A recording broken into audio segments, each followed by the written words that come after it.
आगे बढ़ते हैं, एक और आम खबर दें आपको। बलूचिस्तान में कोरोना फैलने की शरह 7.4% रिपोर्ट हुई है। गवादर में कोरोना की शरह 30.77% है। महकमा सेहत की जानिब से बताया गया। तफसीलात जान लेते हैं आपदा बलोच से। आपदा, मजीद क्या बताया गया है महकमा सेहत की जानिब से?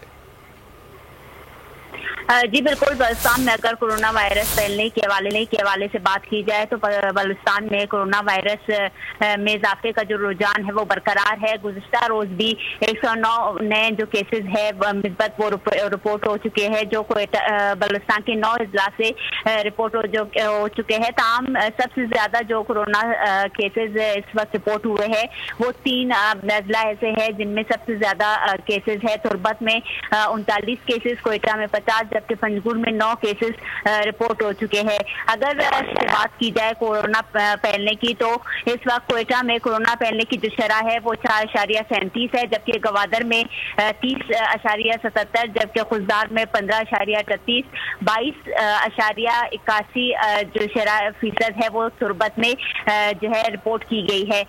कोरोना की जो मरीज है उनमें से कोई भी इस वक्त बलूचिस्तान में वेंटिलेटर पे नहीं है। तमाम जो केसेस रिपोर्ट हुए हैं वो नॉर्मल केसेस है, जिनमें से जो ऑक्सीजन पर है कुछ हॉस्पिटल में है, लेकिन कुछ है वो घरों में ही आइसोलेट किए गए हैं। जी बहुत शुक्रिया आपदा।